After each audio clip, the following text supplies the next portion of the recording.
Bismillah. Assalamualaikum warahmatullahi wabarakatuh. Alhamdulillah. Kalimat mulia yang selalu kita ucapkan dengan penuh keyakinan sebagai seorang muslim bahwasanya Allah akan memenuhi segala kebutuhan kita dengan kalimat ini.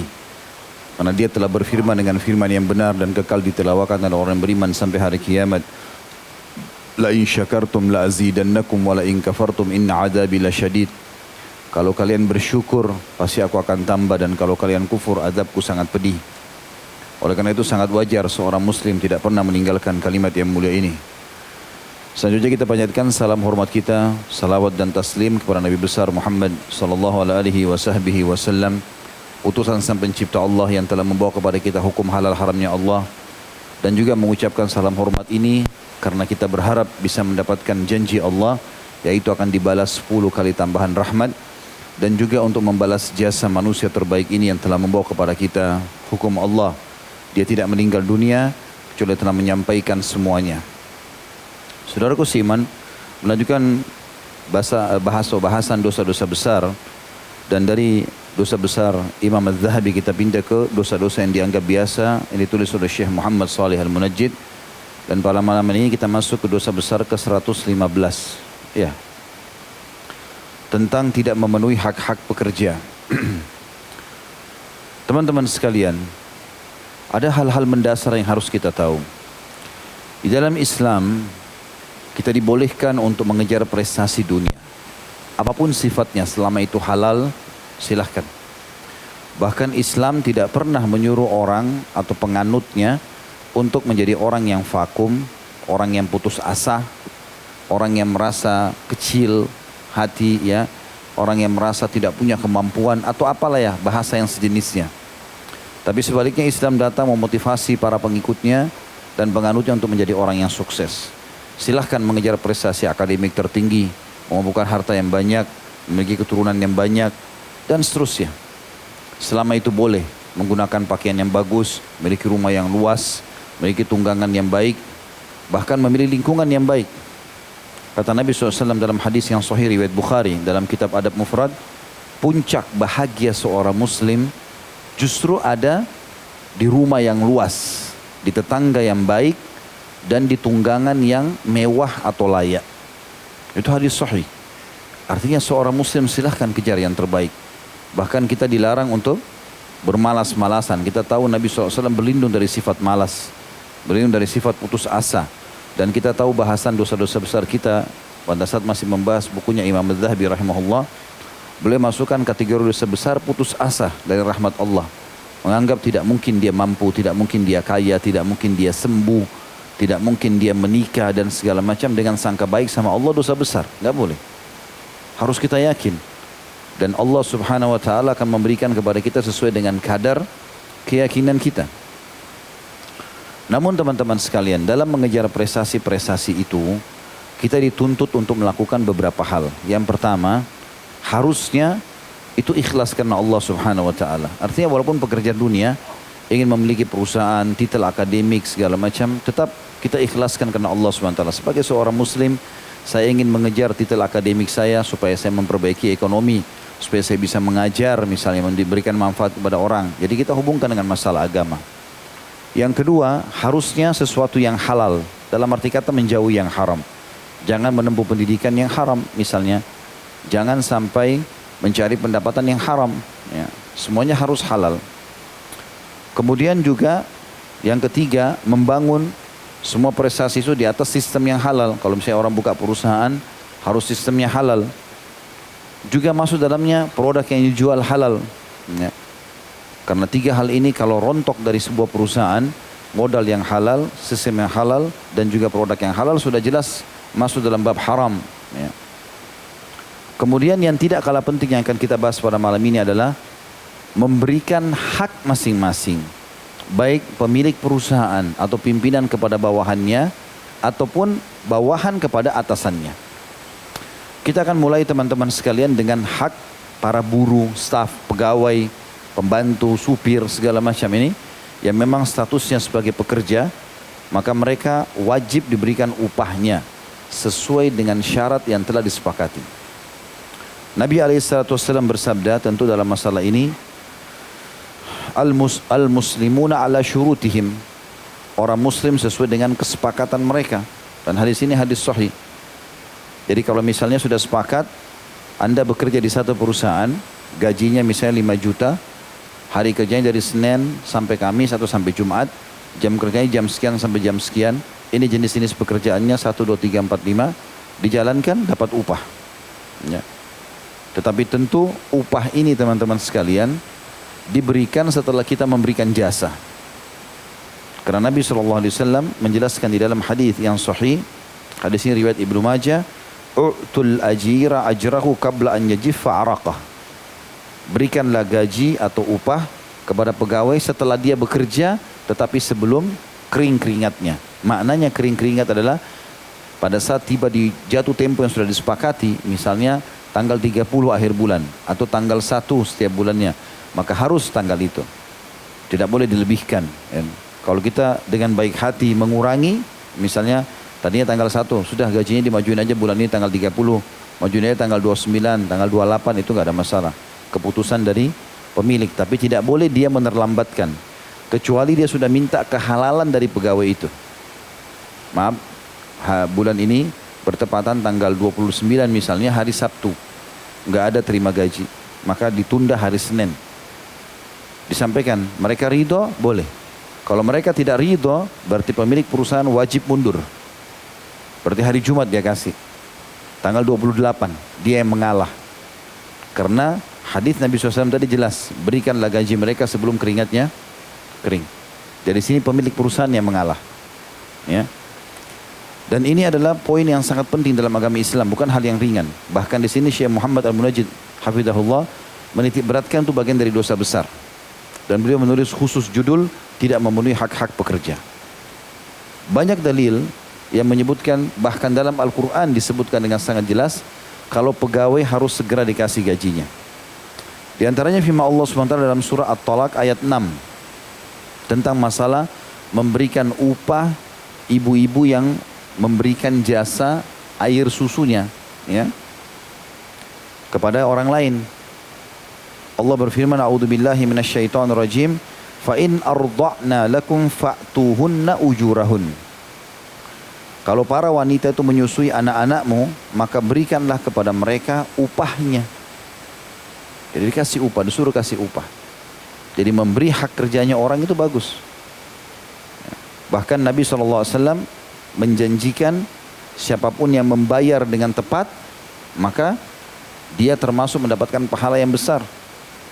Nabi SAW pernah utang dengan seseorang seekor seekor unta. Unta itu umurnya 2 tahun.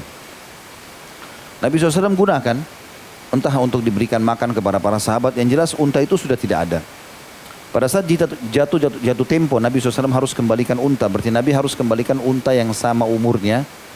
Beliau bilang pada para sahabat, dikasih uang, belikan unta buat saya, bayarin utang itu. Karena hari ini sudah jatuh tempo. Ternyata sahabat keliling-keliling pasar, beliau tidak temukan kecuali unta, mereka tidak temukan kecuali unta yang umur 7 tahun. Nabi utangnya umur 2 tahun. Ini Nabi cuma didapatkan umur 7 tahun, harganya lebih mahal 7 tahun itu. Otomatis lebih mahal. Maka Nabi SAW mengatakan kepada para sahabat, beli saja dan berikanlah, bayarkan utang saya, dan ketahuilah sebaik-baik orang adalah orang yang membayar dengan terbaik utangnya.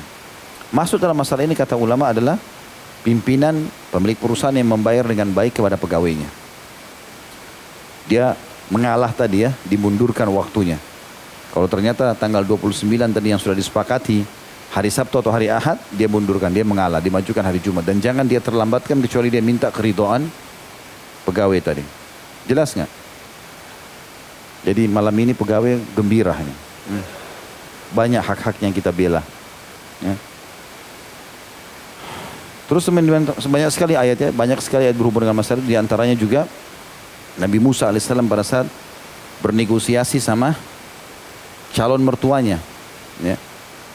Maka calon mertuanya menjadikan jasa Nabi Musa alaihissalam itu sebagai mahar, ya. Maka disepakatilah. Syuaib alaihissalam berkata, hai Musa, inni uridu an unkihaka ihdab natayya hataini ala an ta'jurani thamaniya hijaj. Fa in atmamta ashra falyamsik. Maka Syuaib mengatakan, hai Musa, kalau kau mau, menikahlah dengan salah satu anak perempuanku ini, tapi dengan syarat kamu terikat kerja dengan saya 8 kali musim haji. Kalau kau sempurnakan 10 kali haji, berarti 10 tahun, terserah kamu. Maka Nabi Musa dan sepakat, oke, baik. Saya kerjanya gembalain dombanya Syuaib dengan mengambil air setiap hari untuk rumah. Balasannya dia nikah sama anaknya Syuaib. Di sini juga ulama mengeluarkan tentang bolehnya mahar itu dengan jasa. Jadi kalau antum dapat mertua, antum punya keterampilan calon mertua, tidak ada uang sekarang buat mahar, tapi antum punya keterampilan di bidang tertentu. Saya siap bekerja, misalnya 10 bulan, tapi itu sudah dianggap mahar saya. Enak kan? Jadi nggak ada alasan lagi membujang. Kalau dia bilang, iya baiklah, oke. Berikan jasanya, nikah sama anaknya, itu sudah mahar.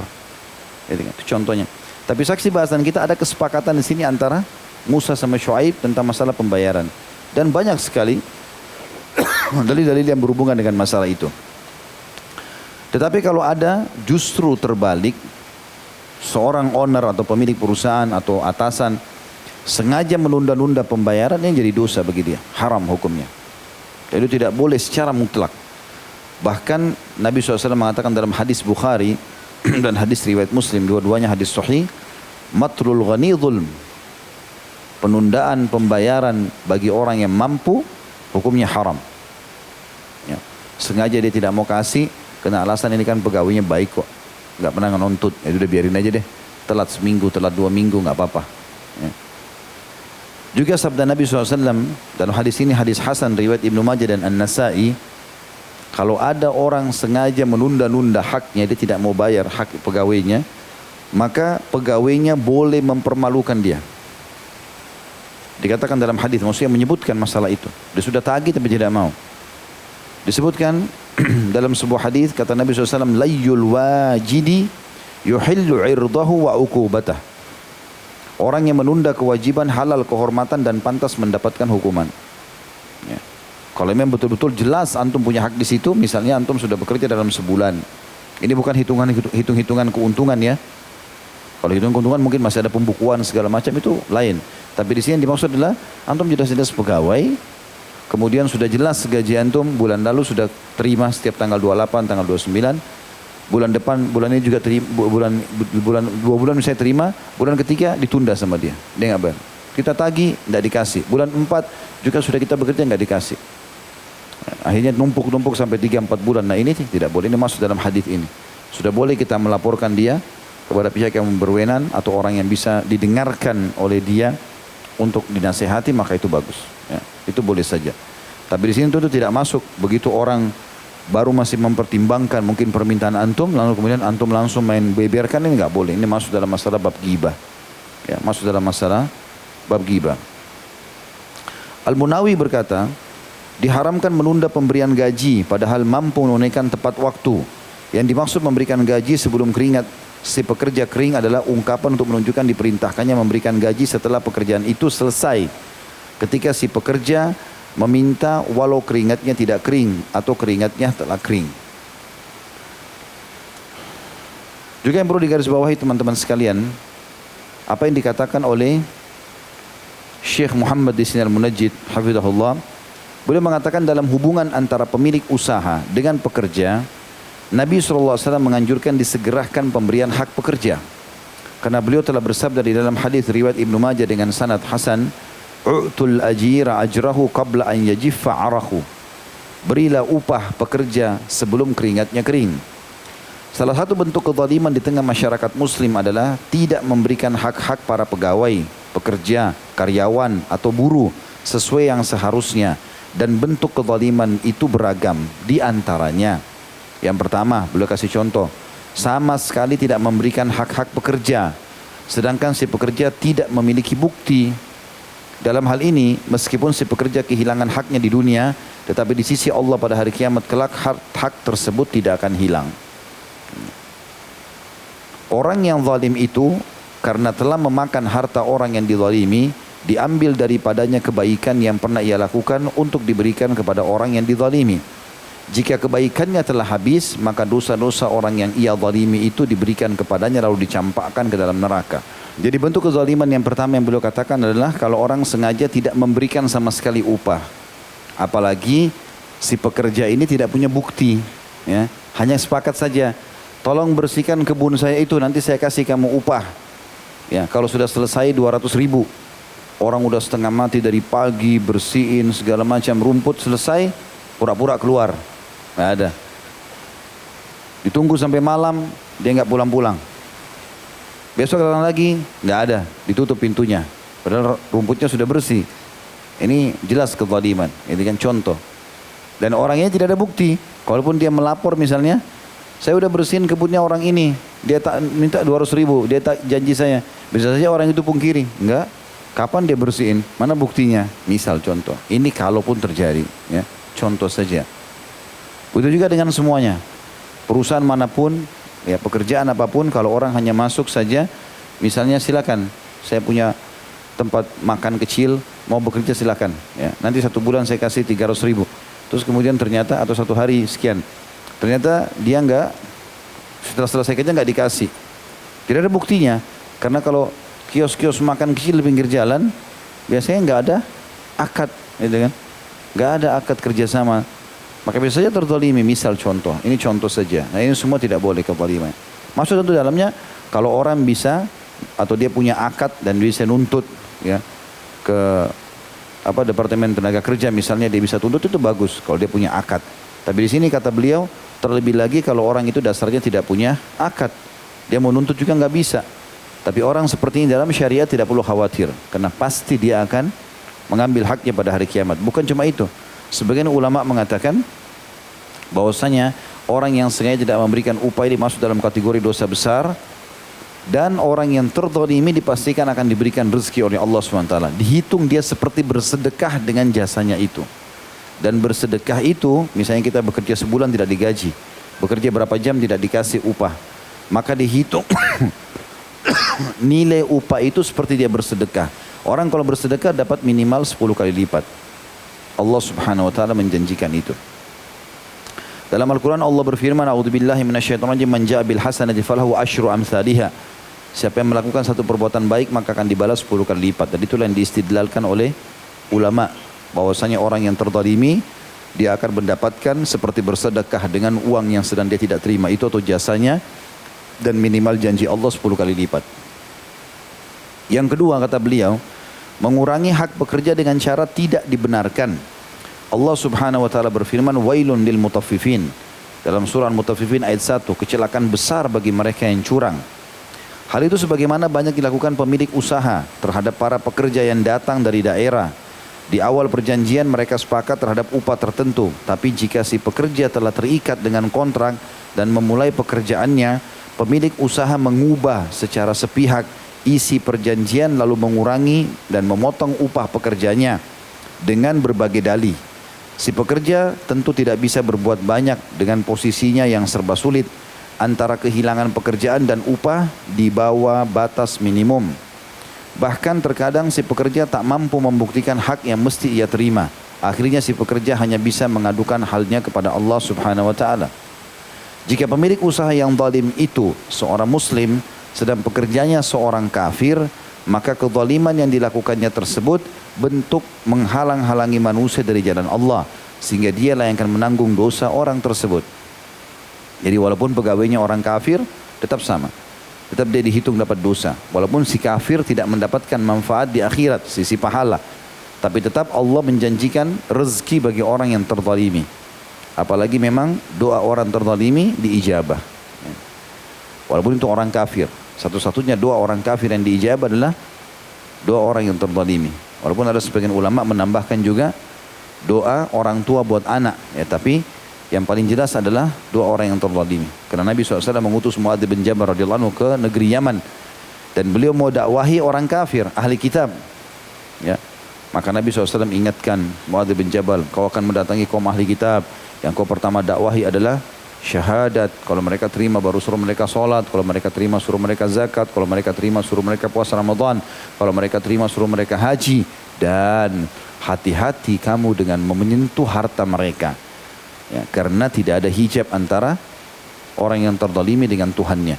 Padahal di sini Nabi SAW sedang mengutus Mu'adz kepada orang kafir. Berarti orang kafir pun diijabah doanya kalau dalam keadaan terzalimi. Ya. Maka ini harus hati-hati teman-teman sekalian. Ada orang yang begitu dipanggil pegawai lalu diikat kerja karena dia pikir tukang misalnya, seminggu kerjanya. Sudah ada pekerjaan yang selesai, ternyata dalam seminggu nggak dikasih upah.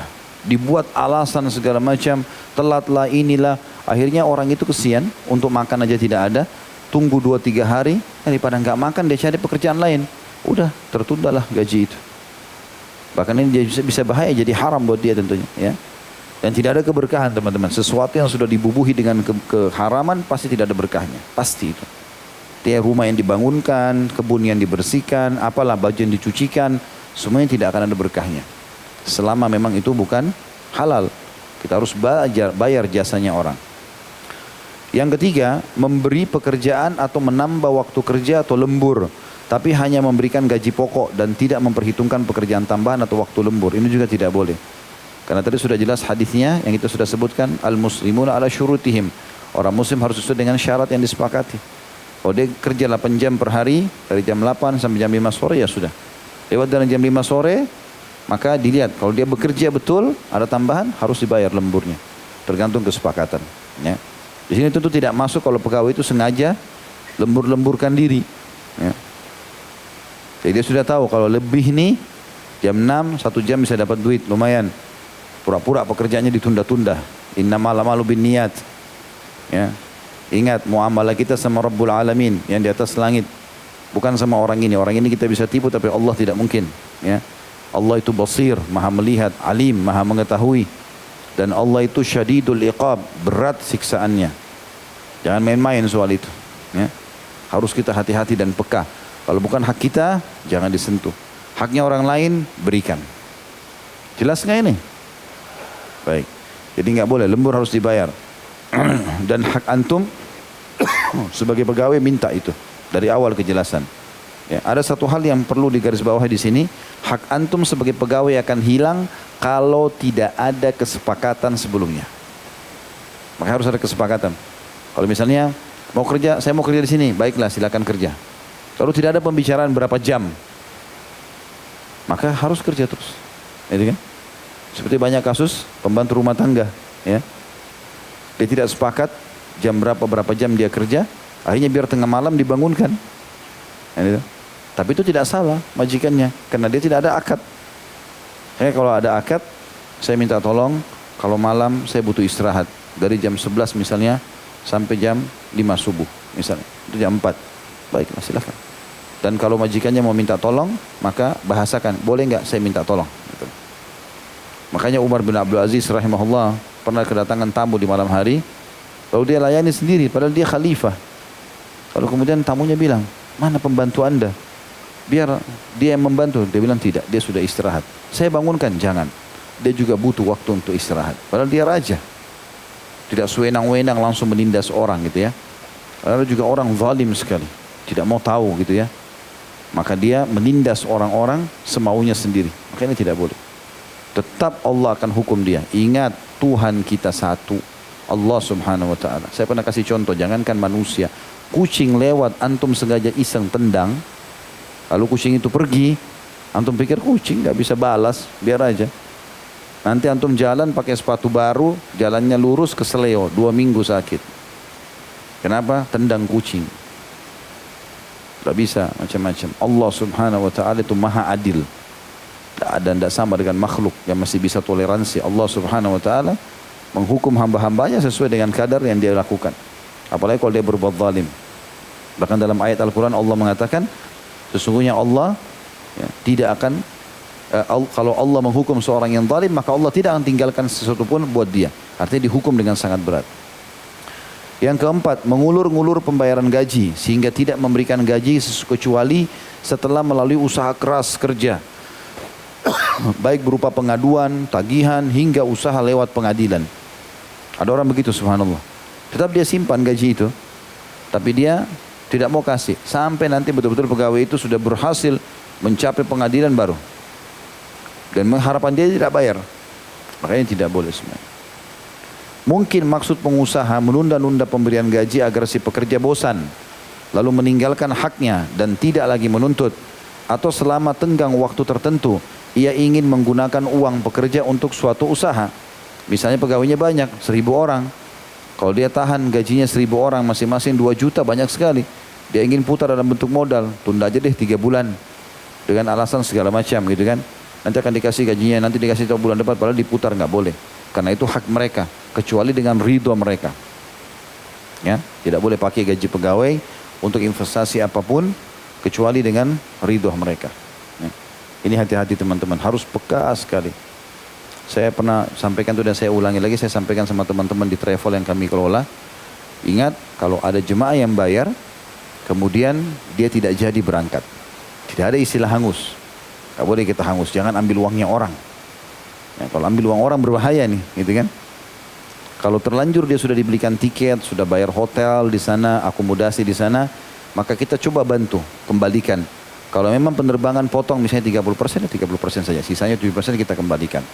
Kalau kamar hotel di sana sudah terlanjur dibayar dan tidak bisa lagi dikembalikan, maka kita sampaikan apa adanya. Ini sudah dibayar, nggak bisa, ini notanya, nggak mungkin gitu. Maka itu dianggap sudah nggak bisa dikembalikan. Tapi walaupun dia sudah selesai, dia terima, kamar hotel itu tetap tidak bisa kita pakai. Buat untuk jemaah lain atau buat kita pakai, nggak boleh. Ya. Kemarin kita ada butuh mobil operasional, saya bahasakan baik-baik sama teman-teman investornya. Ini hati-hati. Uang jemaah yang sudah di store nggak boleh dipakai sampai dia sudah memakai jasa kita. Kalau sudah berangkat, sudah selesai semua, ada labahnya, silakan kita pakai. Tapi uang orang terkumpul lalu kita pakai dulu nggak boleh, kecuali dengan ridhonya mereka. Dan segala macam contoh-contoh yang seperti itu. Dikatakan mungkin maksud pengusaha menunda-nunda pembayaran gaji agar si pekerja bosan lalu meninggalkan haknya dan tidak lagi menuntut. Atau selama tenggang waktu tertentu ia ingin menggunakan uang pekerja untuk satu usaha dan tak mustahil ada yang membungakan uang tersebut. Ditaruh di bank hanya untuk ambil bunganya. Sedang pada saat yang sama para pengusaha penuh dengan uang yang diribakan, ya. Yang diribakan itu sementara para pekerja merana tak mendapatkan apa yang dimakan sehari-hari. Juga tak bisa mengirim nafkah kepada keluarga dan anak-anaknya yang sangat membutuhkan. Padahal demi mereka lah para pekerja itu membanting tulang jauh di negeri orang. Sungguh celakalah orang-orang yang zalim itu, kelak pada hari kiamat mereka akan mendapatkan siksa yang pedih dari Allah.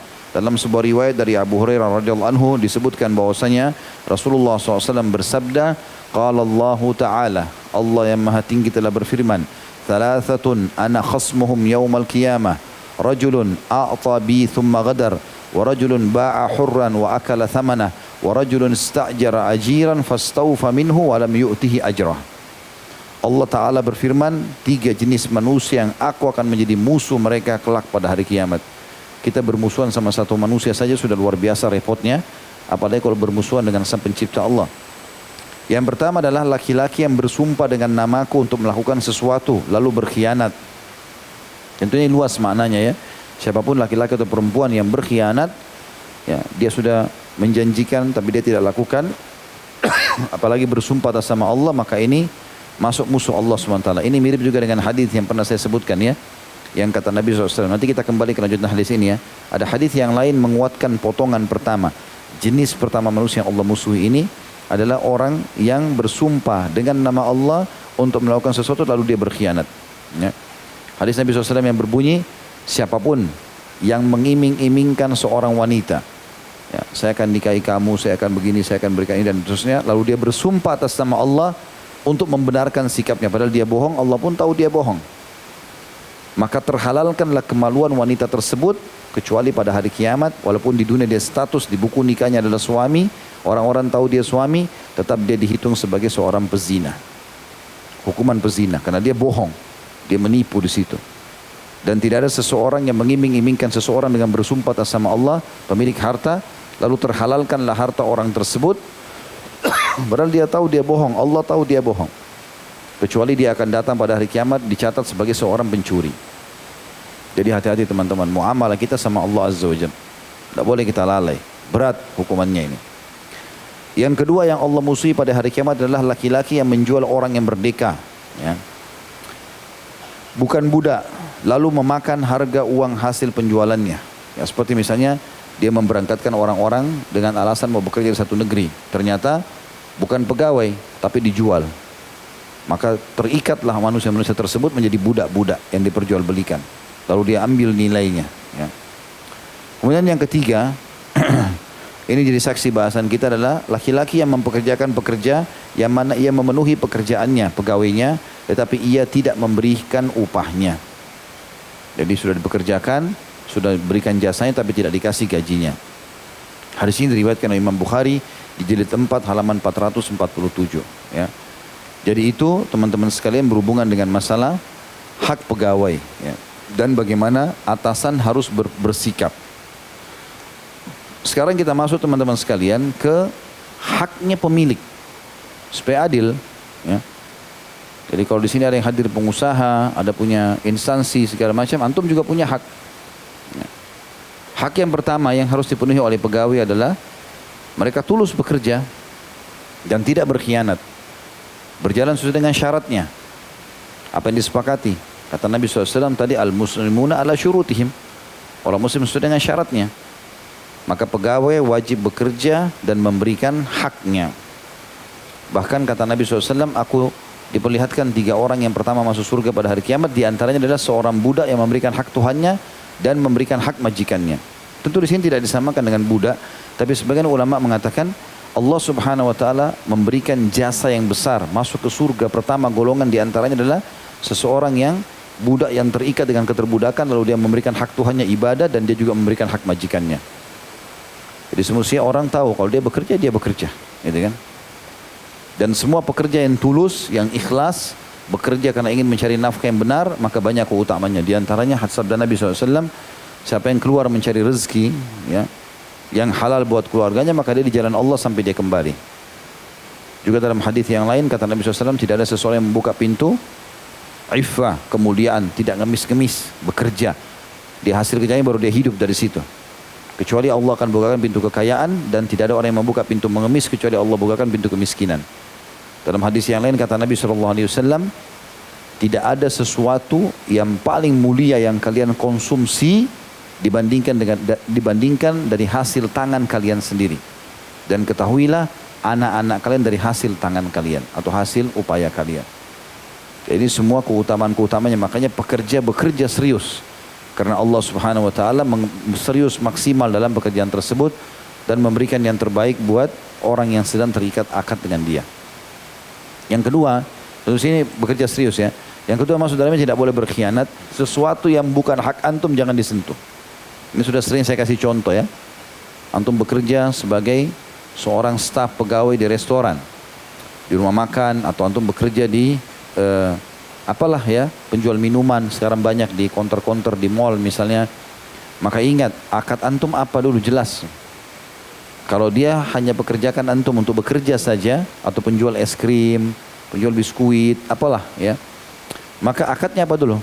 Kalau akadnya misalnya dibilang nanti dari es krim ini, atau dari kue ini, atau dari makanan ini, kamu bisa dapat jatah setiap penjualan 20 piring misalnya, atau 20 gelas, nanti kamu akan dapat 1.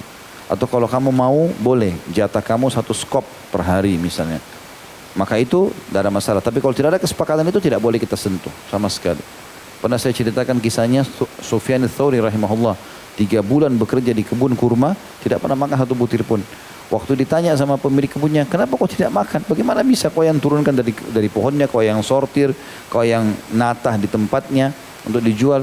Dia bilang, karena anda belum pernah izinkan saya. 3 bulan nggak pernah makan 1 butir pun. Allahu alam kalau antum yang kerja. Allah iya. Saya pernah punya pengalaman soalnya. Saya buka toko, waktu itu di Kalibata, jual kacang-kacang segala macam, kismis gitu. Jadi makanan seperti ini. Saya kasih teman-teman pegawai di situ, saya bilang, ini saya izinkan untuk makan, tapi seperti ini. Saya tuliskan kadarnya. Ya. Tapi ini tidak boleh lebih daripada itu. Karena ini kita lagi dagang, gitu kan. Karena lebih daripada itu nanti bisa bungkus bawa pulang, habis juga nggak dagang nanti kan. Nah rupanya saya amanahkan kepada seseorang, Kalau dia omongannya luar biasa, seperti orang yang sudah paham agama, omongannya luar biasa, dalil-dalilnya banyak. Saya percayakan, silakan, ini kasir dipegang gini-gini sudah. Nah, sebenarnya terbongkar banyak hal yang terjadi pada dia. Dia tulis, buat kartu nama, dihapus alamat toko. Jadi kalau ada setiap pembeli datang dikasih kartu nama dia, boleh order sama dia langsung. Karena dia sudah tahu supplier tempat kami beli, maka dia langsung ambil dari supplier untuk kasih kepada konsumen-konsumen. Berkhianat ini. Tidak boleh kita kerja di situ kemudian kita lakukan itu ya. Saya tidak tahu, ayah saya kebetulan datang, duduk di kasir, ditemukan kartu nama itu. Panggil, Khalid sudah tahu? Enggak, saya enggak tahu. Saya panggil dia, kenapa antum buat kartu nama begini? Nggak bisa ngomong. Tapi ada yang lebih parah lagi, jadi ada banyak hal yang dilakukan akhirnya kebongkar, saya berhentikan, sudah akhi antum jalan saja. Jadi lebih baik ini tidak bisa, kalau nggak amanah begini nggak mungkin. Karena saya percayakan uang segala macam. Rupanya setelah keluar teman-temannya pegawai lain pada bicara, Ustaz, setiap kali dia datang itu dia selalu ambil gelas besar, diisi semua kacang-kacang, kismis, makan banyak. Lebih daripada antum apa yang antum kadarkan gitu. Kenapa harus berkhianat? Padahal saya sudah bilang juga kalau sampai mau beli nanti modalnya berapa dibeli dengan harga begitu nggak ada masalah, gitu kan? Tapi subhanallah ada orang begitu tidak sadar mereka berkhianat akhirnya jadi masalah. Makanya antum harus tahu hak antum apa, gitu kan? Hak antum harus tahu mana hak antum mana yang bukan hak. Ini kalau transaksi tidak boleh berkhianat. Sama juga kalau diamanahkan uang segala macam. Sampai kata sebagian ulama ini pekahnya ya. Kalau seandainya dalam transaksi itu seorang konsumen membayar dengan uang lembaran baru, misalnya 50.000 baru, 100.000 baru, berarti itu haknya toko. Nggak boleh antum tukar dengan uang antum yang sudah tua. Kenapa ketawa? Ketahuan. Nggak boleh. Karena itu uang baru punya dia, bukan punya antum. Jelas nggak ini? Jadi nggak boleh. Ini semua teman-teman harus hati-hati, peka. Ya, apapun itu sifatnya. Kantong kresek walaupun kecil, sederhana, harganya cuma murah. Itu Ustaz kalau dibeli offset banyak, mungkin satu lembar kenanya cuma 200 rupiah segala macam. Ya yang punya mungkin tidak peduli. Enggak. Tetap antum tidak boleh ambil. 200 rupiah pun berdosa. Kata Nabi SAW, ya, sesungguhnya orang yang mengambil yang bukan haknya akan dimasukkan ke dalam api neraka. Lalu kata para sahabat, ya Rasulullah, masalah pengkhianatan harta rampasan perangnya. Siapapun yang mengambil harta rampasan perang sebelum dibagi maka akan jadi api neraka buat dia. Kata sahabat, ya Rasulullah, bagaimana kalau cuma tali sendal? Zaman dulu orang sendalnya itu agak beda sama kita. Mereka punya sendal kulit, kemudian dilubang-lubangin lalu dibuat tali, lalu dililit sampai ke betis, ya. Maka disilakan dengan tali sendal itu. Walaupun tali sendal ya Rasulullah, kata Nabi SAW, walaupun hanya secuil diambil dari batang pohon yang tidak berguna atau pohon dari arak, ya. Jadi kalau ada batang pohon ranting dicuil sedikit, tetap itu sudah cukup masuk dalam api neraka. Apalagi yang lain. Jadi jangan. Kresek pun jangan. Izin, saya mau pakai ini bisa nggak? Kita datang ke toko, datang ke kantor, kotor bajunya. Terus kita mau ganti, mau pulang, perlu kresek, izin, minta. Jangan ambil teman-teman. Biasakan antum peka. Itu namanya muru'ah. Muru'ah itu menjaga kehormatan hubungan dengan Allah. Jadi kita tahu ini halal atau tidak. Bukan masalahnya orang ini suka atau tidak. Atau dia lihat atau tidak. Semua itu harus diketahui. Gelas, sendok, yang mana antum diizinkan pakai. Yang enggak, jangan. Tidak boleh sama sekali. Semua dalam hal apapun ya. Jangankan teman-teman kita bekerja. Kita bertamu di rumah orang pun tidak boleh. Adabnya kalau kita bertamu di rumah orang, sunnah Nabi SAW kalau kita berdiri jangan berdiri di depan pintu yang pas dibuka. Jadi kalau dia punya 2 daun pintu, antum berdiri yang masih ditutup. Jadi kalau orang buka tidak langsung kelihatan aibnya di dalam. Nabi SAW perintahkan itu dalam adab bertamu. Kalau sudah dipersilakan, silakan masuk. Bahasanya silakan masuk, bukan silakan duduk. Ya. Berarti masuk saja. Saya kalau bertamu ke rumah orang, pernah saya datangi beberapa orang ikhwah gitu, silakan masuk Ustaz. Saya masuk sampai dekat pintu saja. Loh kok masih situ Ustaz? Tadi kan katanya silahkan masuk. Oh ya silakan duduk Ustaz. Baik, sebelum duduk saya tanya lagi. Mana? Saya duduk di mana? Jangan sampai saya duduk di sofa yang tempatnya tuan rumahnya. Kan gitu. Oh di sebelah sini Ustaz. Baiklah. Duduk. Kalau nggak dipersilakan minum, nggak silakan makan, jangan. Ini buka toples semua. main ambil, tidak dipersilahkan.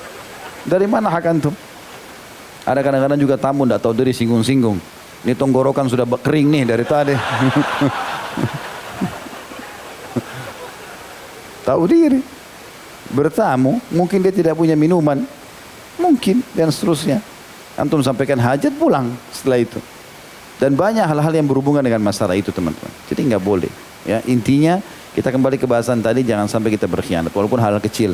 Saya pernah kasih contoh pulpen lah, kertas lah, segala macam, jangan dipakai. Bahkan layar komputer antum pun di kantor, sampaikan. Kalau itu untuk kerja, dibayar untuk itu. Ada hajat pribadi, titipan teman, mau ngetik-ngetik, izin dulu. Ini ada yang saya mau pakai, bisa nggak? Kalau nggak bisa, jangan. Antum pergi ke rental, beli sendiri laptop, cari jalan, jangan dipakai, nggak boleh. Kalau enggak jadi nggak halal nanti, walaupun tuh niat bantu orang. Jelas nggak ini? Karena akadnya begitu, ya. Kemudian yang ketiga, pegawai tidak boleh berkhianat, ya. Yang ketiga, dia harus bisa menjaga rahasia perusahaan, tidak boleh dibuka sama dia. Tidak boleh teman-teman, antum baru bekerja setahun, udah tahu link-linknya semua, berhenti, langsung kerjakan seperti apa yang orang kerjakan. Antum ambil curi informasinya orang, gimana ceritanya nih? Kalau antum sudah ada akad, misalnya bekerja boleh sampai 1 tahun, setelah itu mau buka usaha sendiri silahkan. Bahkan termasuk adabnya kata ulama adalah, kalau kita bekerja satu perusahaan, kita sudah keluar, ya. Kalau saya pernah baca peraturan tenaga kerja resmi, itu memang pemerintah kita kalau salah punya peraturan nggak boleh. Minimal setahun setelah berhenti, itu nggak boleh buka usaha yang sama. Nanti 1 tahun kemudian baru, untuk tidak mengganggu, merusak perusahaan yang sudah ada gitu lah. Itu ada peraturannya sendiri.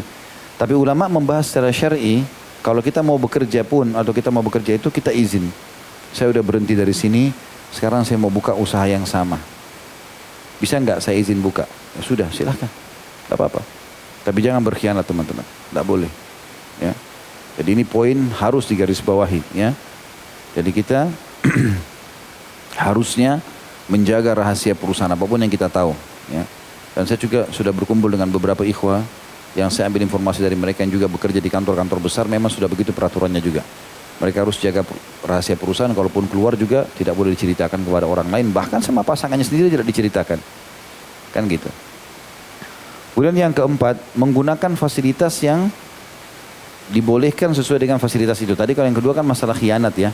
Tapi ini lebih pekah lagi, artinya sama mirip dengan tadi, tapi ini adalah menggunakan fasilitas yang diizinkan saja. Misalnya mobil, motor, dinas, rumah, dinas. Dinas, namanya dinas ya sudah. Kalaupun kita dikasih mobil dinas teman-teman, bahasakan baik-baik sama kantor. Istri saya tinggal di Surabaya, saya di Jakarta. Sekarang saya dapat mobil dinas nih. Kadang-kadang istri saya Sabtu Ahad datang. Kalau dia mau jalan-jalan bisa saya pakai mobil ini enggak?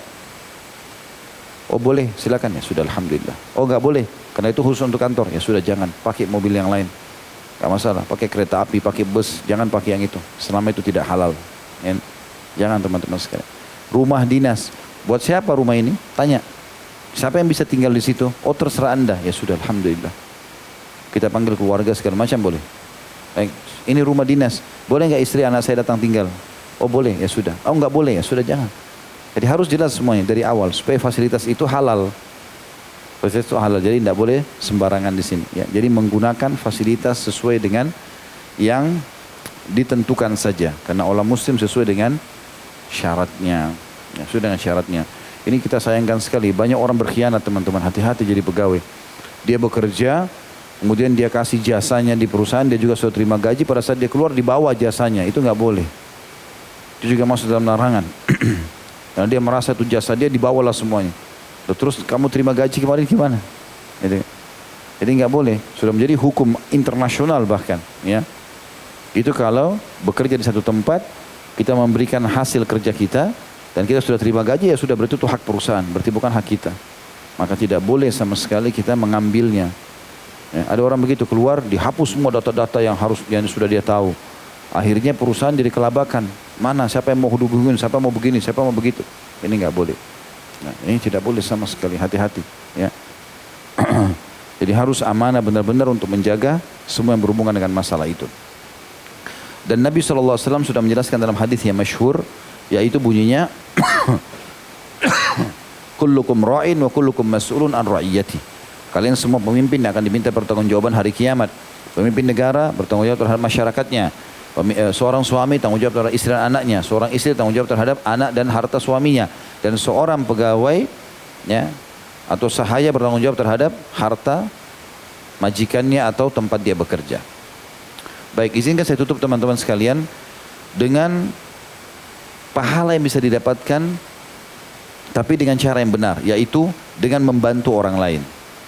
Kalau kita bisa melakukan sesuatu yang bisa membantu orang lain, misalnya perusahaan kita memang lagi butuh pegawai, lalu kita menyampaikan kepada pimpinan perusahaan, ada orang yang bisa kerja begini, dia memang kompeten di bidangnya, lalu kita bantu tetangga, bantu keluarga, masuk ke sana dan memang kompeten di bidangnya.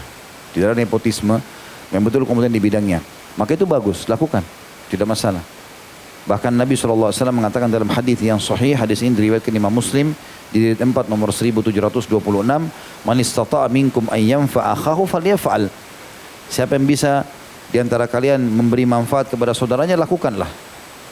Termasuk dalam masalah ini adalah memudahkan pekerjaan buat dia. Ya.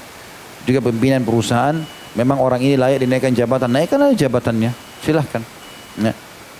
Maka itu juga dianjurkan, ya. Bahkan Nabi SAW mengatakan siapapun yang menggunakan ya, kesempatan dia, kedudukan dia untuk memberikan sesuatu pada orang dan itu dengan cara yang benar, cara yang halal, gitu kan? Maka masuk dalam sabda Nabi SAW, "Ishfa'u tu'jaru."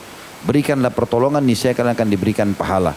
Hadis ini diriwayatkan Abu Daud nomor 5132. Ya. Tetapi tidak boleh teman-teman antum membantu orang, khusus membantu ya, memberikan rekomendasi atau jaminan ya, atau syafaat ya, pertolongan apalah ya, terus antum tentukan ya, tentukan balasannya, itu nggak boleh. Kata Nabi SAW dalam hadis yang sahih, ini penutupannya, "Man syafa'a li ahadin syafa'atan fa ahda lahu hadiyya 'alaiha faqabilaha minhu faqad ata baban 'aziman min abwabir riba." Barang siapa yang memberikan pertolongan kepada seseorang lalu ia mengambil hadiah dari pertolongan tersebut, maka sungguh dia telah membuka pintu riba. Maksudnya di sini ada hadisnya. Saya sudah tanyakan kepada Dr. Ziyad Abadi pada pekan yang lalu, "Syekh, ini makna hadisnya apa? Apakah begitu orang bantu kita, kemudian kita langsung kasih dia balasan, itu sudah masuk dalam bab riba?" Kata beliau, bukan. Yang dimaksud di sini adalah kalau ada orang mau membantu orang lain tapi dari awal dia sudah kasih nilai, padahal itu bantuan, makanya tidak boleh. Ini masuk dalam bab riba nantinya. Gitu kan. Jadi belum orang itu jelas diterima, sudah main ambil keuntungan saja. Nah, itu tidak boleh. Dan ini beda dengan kalau orang berbuat baik lalu kemudian kita balas setelah kita mendapatkan hak kita. Itu dibolehkan dalam syariat. Allahu a'lam. Itu bahasan kita insya Allah, dan kita akan ketemu nanti di pertemuan akan datang dengan dosa 116, masalah tidak adil di antara anak-anak. Subhanakallah wa bihamdika, asyhadu an la ilaha illa anta astaghfiruka wa atubu ilaik. Wassalamualaikum warahmatullahi wabarakatuh.